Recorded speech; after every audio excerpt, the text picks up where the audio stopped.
হযরত বেলাল উমাইয়ার ঘরে আবু বকর 10 আউকিয়া 10 আউকিয়া। আচ্ছা কম, এখন আমাদের দেশে কি আউকিয়া না টাকা?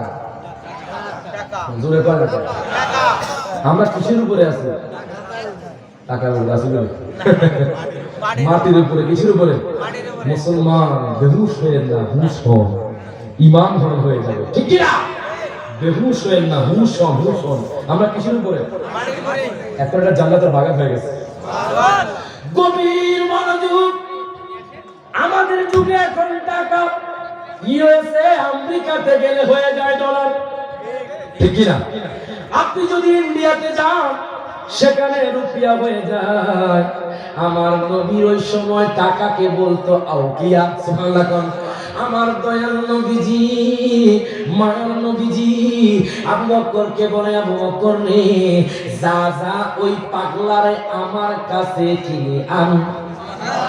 আবু বকর দৌড়াইয়া যায় উমাইয়ার ঘরের মধ্যে যাইয়া বলতেছে, উমাইয়া রে, ও উমাইয়া, আমি তোমার কাছে এসেছি। উমাইয়া কয়, আবু বকর তুমি কেন এসেছো? আবু বকর কয়, উমাইয়া রে, তোমার কাছে একটা কালো গোলাম আছে, যেই গোলামকে আমার খুব দরকার। এবার উমাইয়া কয়, ও আবু বকর, কালো গোলাম দিয়া কি লাভ? কালো গোলামের ভিতর কি? তখন আবু বকর কয়, ও উমাইয়া, তোমার ছোট্ট অন্ধ, কালো গোলামের ভিতর হলো স্বর্ণ। আমার আবু বকর কয়, উমাইয়া রে, কালো গোলামের ভিতর কি আছে? তখন বলতেছে উমাইয়া, বলতেছে তুই এই গোলামের জন্য কি দিবে? তখন আমার আবু বকর কয়, আমি আমার পক্ষ থেকে 10 আউকিয়া 10 দিরহাম 10 টাকা দিব। এই কথা বলার পর কয়, না না, আমি শুনেছি তোমার কাছে একটা সুন্দর গোলাম আছে, ওই গোলামও আমাকে দিতে হবে। এই কথা বলার পর এবার দেখেন হযরত আবু বকর কয়, ঠিক আছে, যা যা যা, আমি তোকে আমার ওই সাদা গোলামটাও দিয়ে দিলাম। সাদা গোলাম দিয়ে দেওয়ার পর আমার আবু বকর হযরত বেলালকে ছাড়লো। হযরত বেলালের হাতের মধ্যে পেরাক। হযরত বেলাল আঘাত খেতে খেতে খেতে খেতে তিনি আপনার ক্লান্ত হয়ে গেল। হযরত বেলালের মুখ থেকে আপনার প্যারাকটা উঠালো। হযরত বেলাল কয়, হুজুর, আপনি কে? আপনি কে? আমার নবী সাহাবী কয়, আমি হলাম নবীর প্রথম সাহাবী হযরত আবু বকর। আবু বকর কয়, বেলাল, চিন্তা করো না, তোমাকে আমার দয়াল নবীজি দরজার মধ্যে, দরবারের মধ্যে তোমাকে ডেকেছে। বেলাল কান্না করছে। বেলাল কান্না করেছে, যে নবীর জন্য আমি এত বছর আঘাত খেয়েছি, ওই নবীকে আমি এখন দেখব, ওই নবীকে আমি এখন দেখব। বেলাল কে নিয়ে আবু বকর এইভাবে রওনা দিন, হাতটা ধরে। বেলালের অন্তরে তো নবীর প্রেমের আগুন জ্বলে উঠছে। বেলালের অন্তরে তো নবীর প্রেমের আগুন জ্বলে উঠেছে। বেলাল আমার নবীকে দেখবি, উনি মনে মনে খুশি। তখন বেলাল কে নিয়ে আমার দয়াল নবীজি যখন নবীর রওজা গেল, নবীর রওজা যাওয়ার পর আমার নবীকে আবু বকর ডাক দিয়া কয়, নবী গো, আপনার গোলাম বেলালকে এনেছি। আপনার গোলাম বেলালকে এনেছি। আমার নবী যখন এইভাবে পর্দাটা সরালেন, সাথে সাথে বেলাল দেখা বেহুশ হয়ে গেল।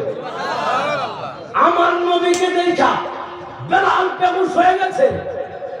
আমার নবী কয়, আবু বকরের বেলালের কি হয়েছে? কয়, ইয়া রাসূলুল্লাহ, সে পথে পথে শুধু আপনার নাম জপে, আপনার নাম জপে, আপনার নাম জপে, আপনার নাম জপে, আপনার নাম জপতে জপতে সে আপনার দরবারে এসেছে। এই জন্য আশিকে রাসূল বলে, আমরা কি নবীর দিদার পেতে চাই কি চাই না?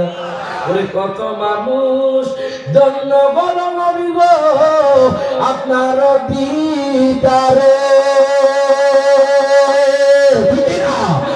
আমরা হদমে পাগলে পাড়া, আমরা পাগলে পাড়া, পাই না যে তো জোড়ায় না, জ্বালা জোড়ায় না রে, ঠিকই না? ওর ভিতরে নাই গাছে নবীর প্রেমে আগুনে, ওরে আমার জ্বালা জোড়ায় না, জ্বালা জোড়ায় না রে। দুই হাত দিয়ে বলুন আমরা নবীকে চাই কি চাই না? ইয়া রাসূলুল্লাহ, ইয়া হাবিবাল্লাহ। দেখেন হযরতে বেলাল শুয়া পড়ছে, সুবহানাল্লাহ কোন বেলাল আমার নবীকে দেখে শুয়া পড়ছে। আমার নবী কয় তার কি হইছে? আবু বকর কয় ইয়া রাসূলুল্লাহ, ইয়া হাবিবাল্লাহ, আপনাকে দেখার খুশিতে বেলাল বেহুশ। কয় ইয়া রাসূলুল্লাহ, আপনাকে দেখার খুশিতে বেলাল বেহুশ। এবার আমার নবী কয় বেলাল, ও বেলাল তুমি উঠো। আমার নবী কয় বেলাল উঠো উঠো, আর চিন্তা নাই, আর কষ্ট নাই, আমি নবীজি এসে গেছি। এবার বেলাল চোখটা যখন খুললো, বেলাল চিৎকার দিয়ে বলে ইয়া রাসূলুল্লাহ, ইয়া হাবিবাল্লাহ, নবী গো আমাকে কত ভাই আঘাত করেছে, ইয়া রাসূলুল্লাহ আমাকে কত আঘাত করেছে, অত্যাচার করেছে, ইয়া রাসূলুল্লাহ আমি শুধু আপনাকে এক নজর দেখার জন্য উমাইয়ার কাছে যে আমি কত আকুতি করেছি, ইয়া রাসূলুল্লাহ আমি আপনাকে দেখে আমার সারা জীবনের কষ্ট ভুলে গেলাম।